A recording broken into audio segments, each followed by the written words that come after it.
Todos vocês já devem estar bem familiarizados com a origem da palavra fatio, que é aquela machadinha enrolada nos gravetos, um feixe, né? Fatio é feixe, que tem origem, né, na República Romana, que simbolizava o poder da república e o poder da jurisdição do magistrado romano. Muitos de vocês também devem saber que esse símbolo, depois de um breve esquecimento ali no interregno da Idade Medieval, reapareceu no final do século XVIII como um símbolo dos republicanos e dos democratas, ainda mais nos contextos das revoluções francesa e Revolução Americana. É por isso que até os dias de hoje você consegue ver no Congresso americano dois enormes fátios ali na parede do Congresso durante todas as sessões parlamentares. Ao mesmo tempo que você também percebe na iconografia da Revolução Francesa aquela imagem clássica onde aparece um fátio onde a machadinha está encoberta por barrete revolucionário. Todos esses símbolos e iconografias da época da República Romana e dos modernos movimentos republicanos do século XVIII e começo do século XIX já são bem conhecidos. E você também já deve estar familiarizado com aquele tipo de metodologia que vai te dizer o seguinte: bom, Mussolini pegou o fátio, ou se inspirou no fátio, porque o fátio é um símbolo romano, é um símbolo itálico que representa a força da coletividade. Logo, Mussolini, se inspirando nessa tradição romana republicana de poder da coletividade, usou o fátio para o seu movimento.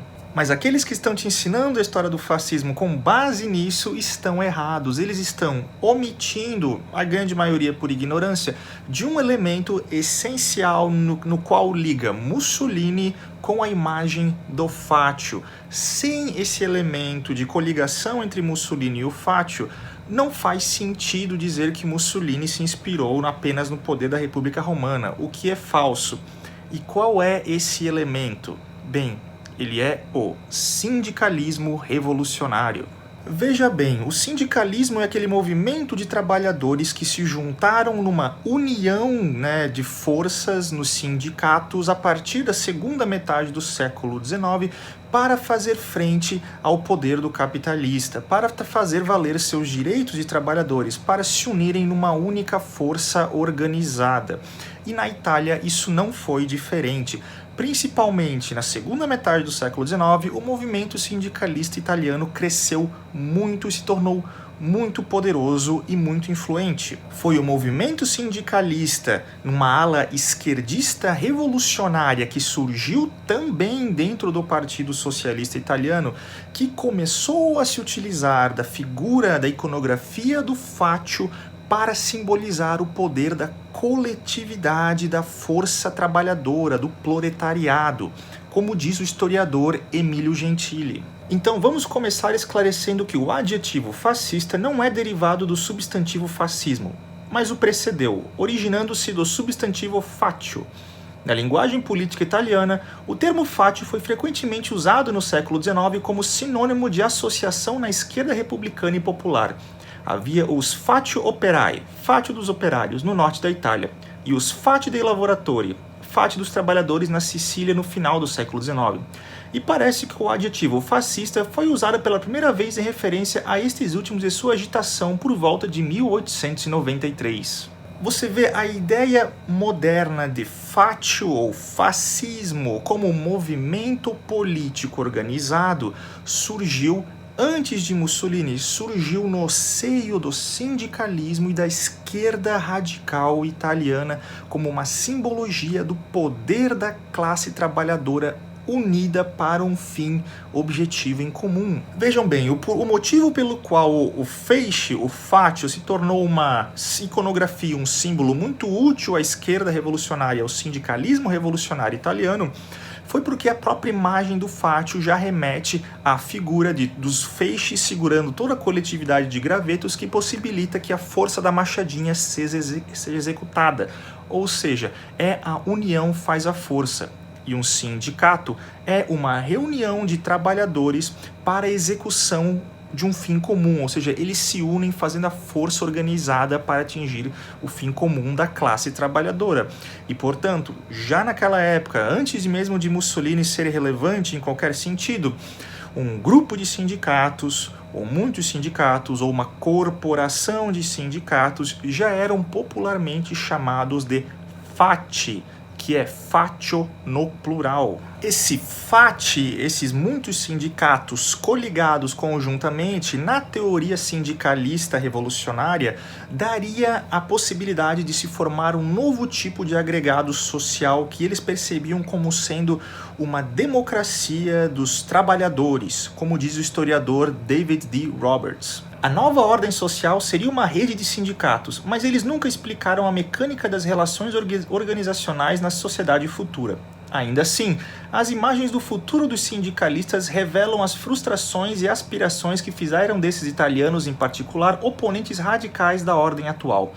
Por meio das vigorosas organizações econômicas autossuficientes que agora emergiam, a sociedade se tornaria gradualmente capaz de governar a si mesma, sem o corrupto Estado parlamentar e a sufocante burocracia centralizada, sem os políticos como intermediários.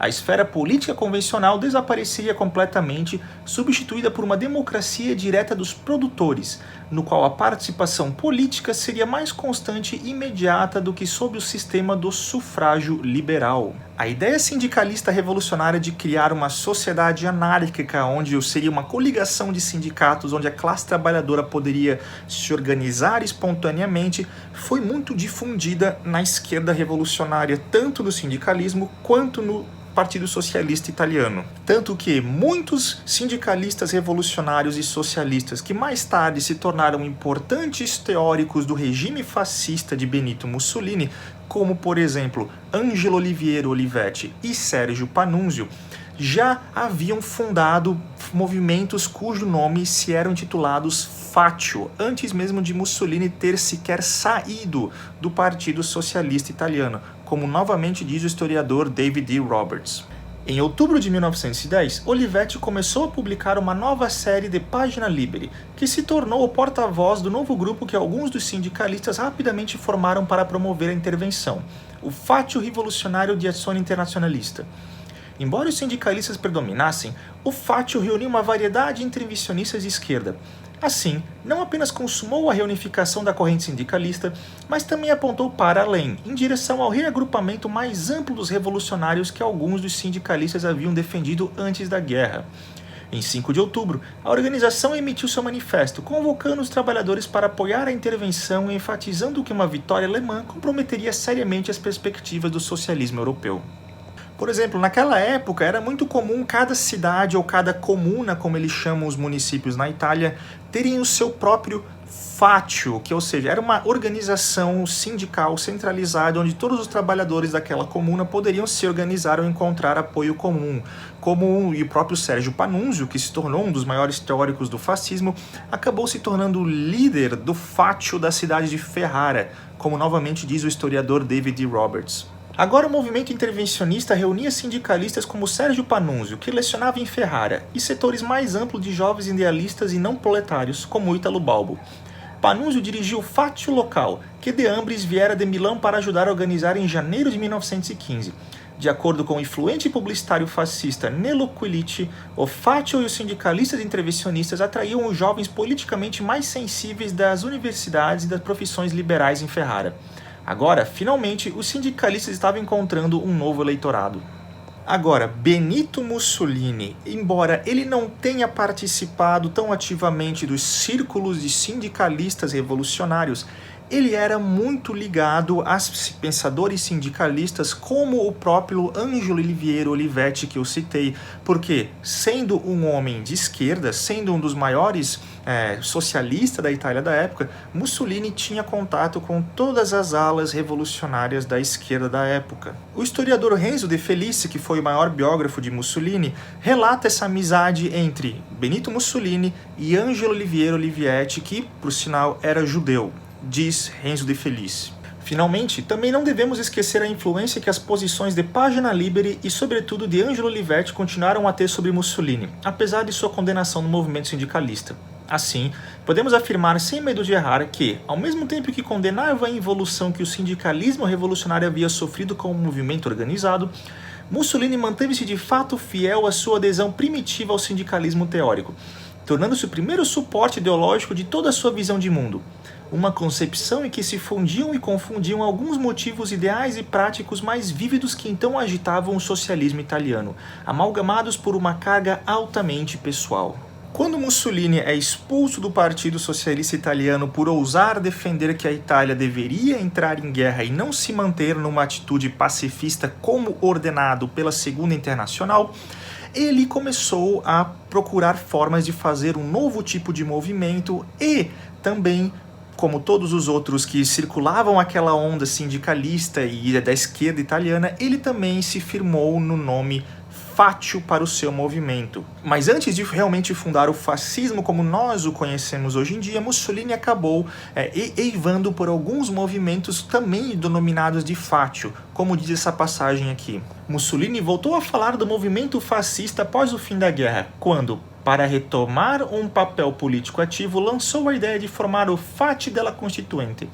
Quando esta iniciativa falhou, no início de março anunciou uma reunião de interventores e veteranos para definir um programa de ação imediata com o objetivo de direcionar a Revolução Italiana, que começou com a entrada na guerra em maio de 1915, para a democracia política e para a democracia econômica, como escreveu no Il Popolo d'Italia em 18 de março de 1919.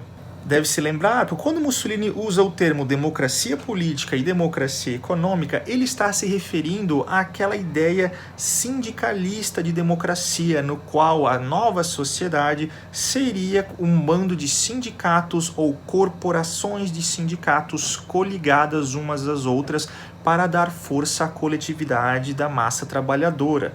Portanto, vemos que, como Mussolini é oriundo da esquerda revolucionária e esteve perto do sindicalismo revolucionário de seu tempo, ele também foi instado a criar novos movimentos políticos denominados de Faccio, ou tendo algo a ver com Faccio, porque a ideia sindicalista, como o historiador Renzo de Felice afirmou, ainda é muito forte, é um dos principais esteios da visão de mundo de Benito Mussolini. Como você pode notar a partir desses exemplos, incluindo o exemplo mussoliniano, o termo fascista designava apenas aqueles que pertenciam a alguma associação, chamada de fasces, sem que o próprio adjetivo revelasse um significado político.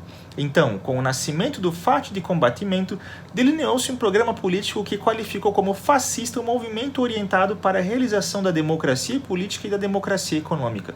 No entanto, devo lembrar que o órgão oficial do Faccio di Combattimento, intitulado Il Faccio, não tinha o Faccio litório como símbolo, mas um punho segurando um punhado de espigas de milho.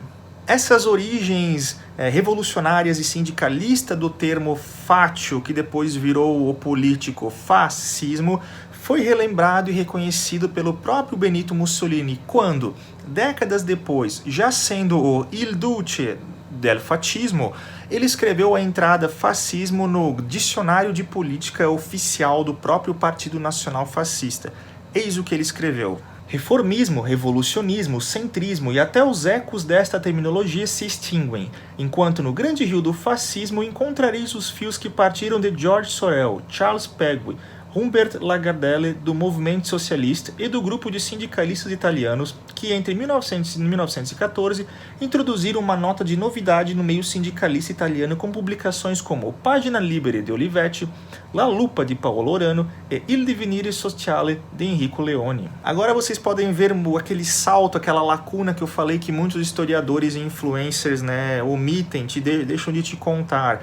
Bem, Mussolini não se inspirou no Faccio da República Romana. Não, Mussolini se inspirou no Faccio, que surgiu como nome de movimento revolucionário sindicalista que compartilhava alas na esquerda revolucionária com o Partido Socialista Italiano. Tanto que os primeiros grupos fundados por Mussolini que tinham Faccio no nome e que deram origem ao termo político de ação política fascismo são aqueles na ideia de instaurar a democracia dos produtores do sindicalismo revolucionário. Por hoje é só, espero que tenham gostado do vídeo e até a próxima.